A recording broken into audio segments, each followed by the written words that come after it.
स्वागत है दोस्तों आपका इस हमारे यूट्यूब चैनल में स्टडी बाय रंजित। तो मैं ये कह रहा हूँ आज आप सबों के लिए जैन धर्म के बारे में कुछ जानकारी महत्वपूर्ण ये जानकारी आपको मिलेंगे और आप 10वीं 12वीं बीए बीएड बीएससी बीकॉम इन सब में आप इंटरव्यू दे सकते हैं। इनके बारे में 2-4 लाइन बोल सकते हैं।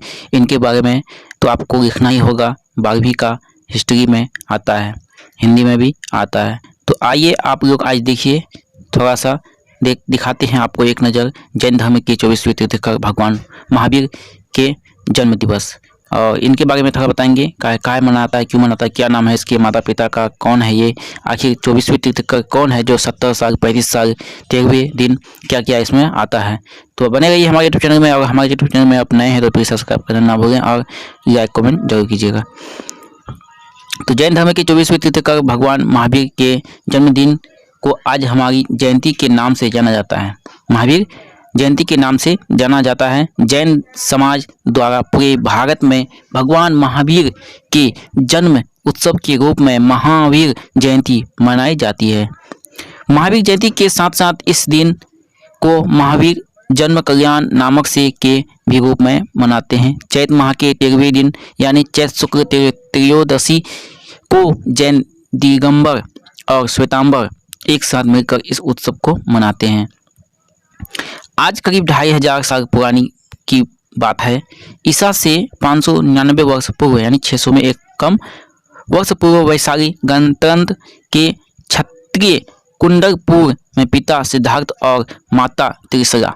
सिद्धार्थ कौन था? एक राजा था सिद्धार्थ, और माता त्रिशला मतलब राजा रानी के यहाँ तीसरी संतान के रूप में चैत शुक्ल त्रयोदशी को वर्धमान नाम जन्म हुआ।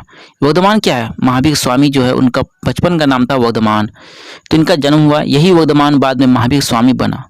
ये कौन बना? यही वर्धमान बाद में महावीर स्वामी बना। ये पूजा पाठ तपस्या किया, इस वजह से महावीर स्वामी का नाम से जाना गया।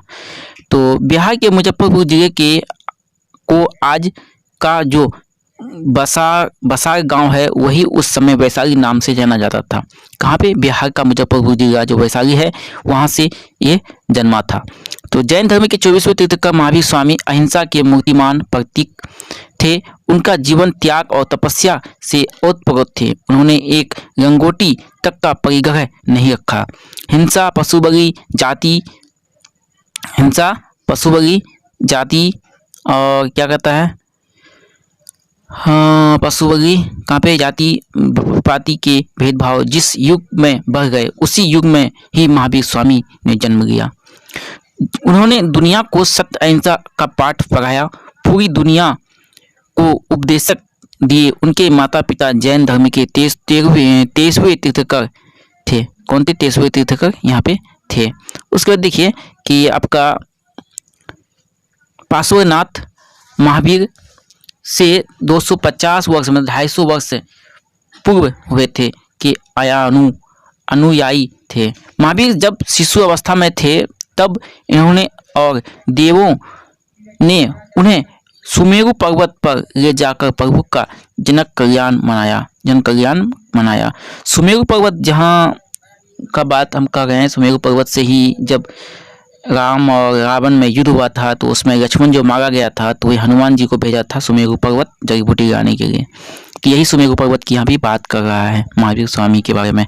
तो महावीर स्वामी का बचपन राजमहल में बीता, लेकिन युवावस्था में यशोधरा नामक राजकन्या से, उसका पत्नी का नाम यशोधरा नाम कन्या से महावीर स्वामी का विवाह हुआ।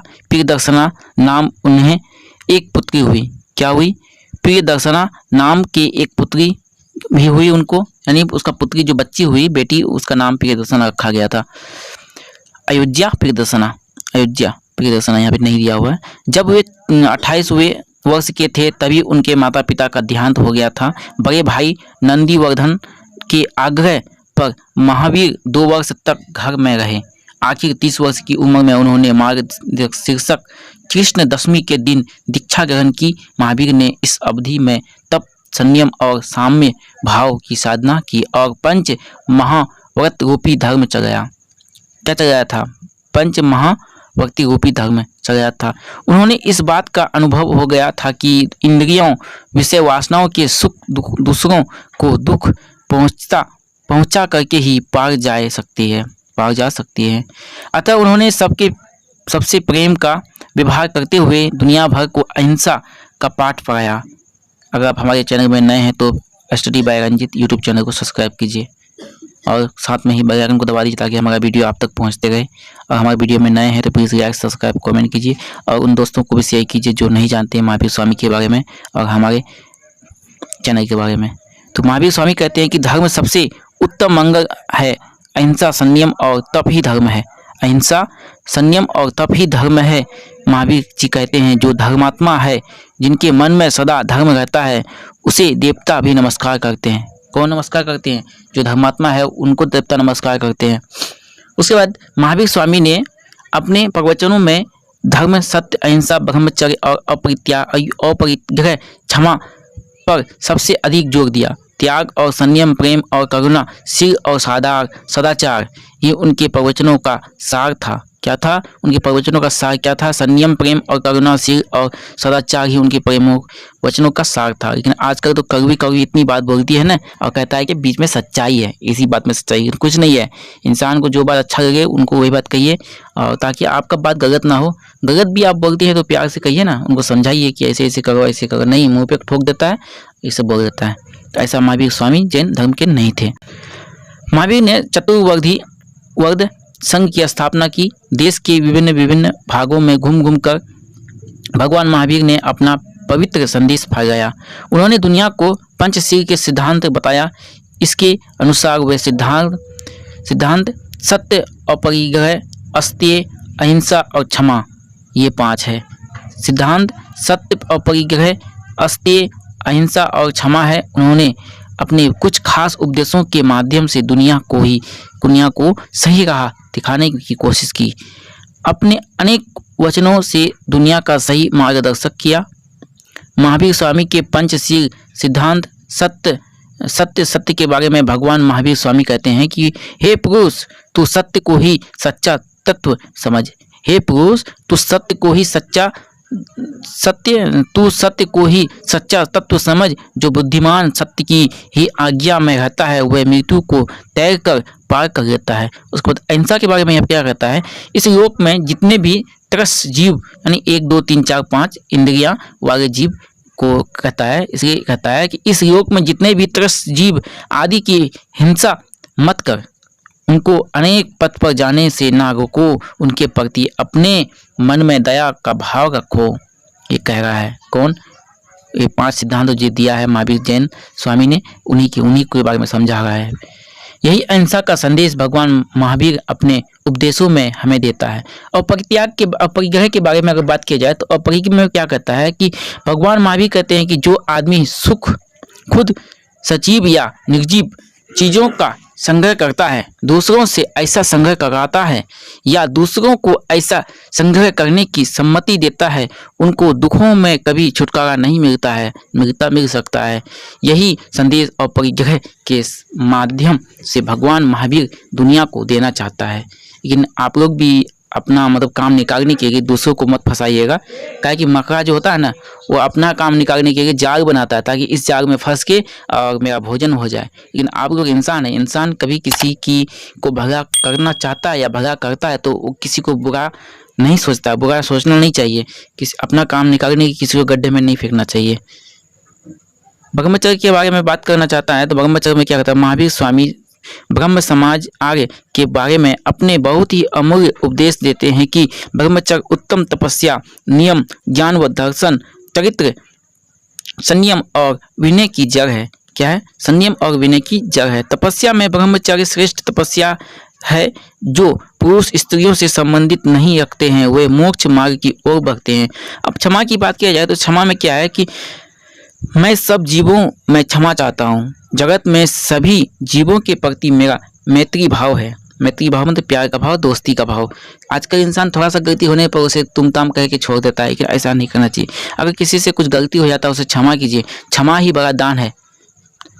अगर आप किसी को क्षमा नहीं करना जानते हैं तो आपको भी कोई क्षमा नहीं करेगा। इसलिए दूसरों के दुख दर्द में काम आइए। किसी को अगर कोई गलती किया तो उसे क्षमा करना चाहिए। ये महावीर स्वामी का उपदेश में है। मेरा किसी से वेग नहीं है, मैं सच्चे हृदय से धर्म की मैं स्थिर हुआ हूँ। सब जीवों में से मैं सारे अपराधों की क्षमा मांगता हूँ। सब जीवों से मेरे प्रति जो अपराध किए हैं उन्हें मैं क्षमा करता हूँ। अगर रास्ता चलते हैं तो कई जीव रहते हैं ऐसे छोटे छोटे कि हम उसे जिंदा मार देते हैं, ऐसे पैर में दाब देते हैं। तो ये सब कहता है कि ऐसे जीवों से क्षमा मांगना चाहिए।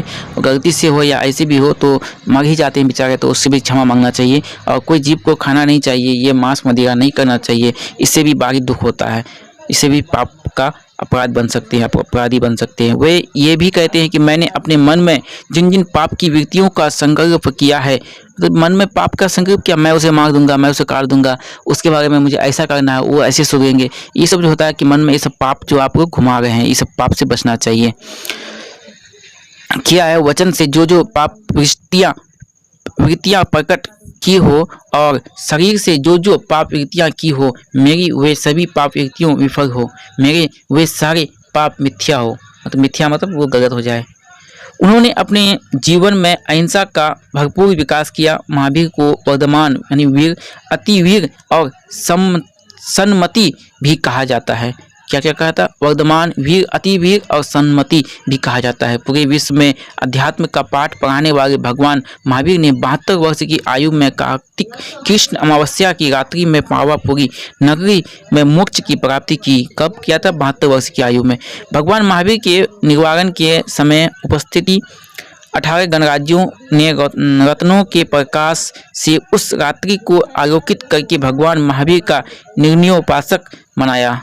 तो ये था महावीर जैन धर्म के बारे में। 24वीं तीर्थंकर जो 13वीं दशक में जन्मे थे और 504 ईस्वी में इसकी जन्म हुई थी, हिंदी से कहा गया। तो अगर हमारा वीडियो आपको पसंद आए तो प्लीज़ सब्सक्राइब, लाइक कीजिए, कमेंट कीजिए और क्या कहते हैं, मिलते हैं फिर नेक्स्ट वीडियो में। तब तक के लिए जय हिंद, जय भारत। 12वीं का बहुत इंपॉर्टेंट क्वेश्चन था, ये बनाना बहुत जरूरी था, 12वीं की क्लास में बहुत काम देंगे। 5 नंबर का आता है महावीर स्वामी के बारे में, जैन धर्म हो या बौद्ध धर्म हो। तो ये आपको समझ कैसा करेगा, समझ में आया तो आप लोग ध्यान से देखिए, एक बार नहीं होता 2 बार देखिए, लेकिन अच्छा से समझिएगा तो आपको कभी याद करना नहीं होगा। और यहाँ पे रट्टा नहीं मांगना, सिर्फ मेरा वीडियो में आते हैं आप लोग तो समझिए, वीडियो में देखिए, रट्टा नहीं मांगिए। तो मिलते हैं नेक्स्ट वीडियो में, तब तक के लिए जय हिंद, जय।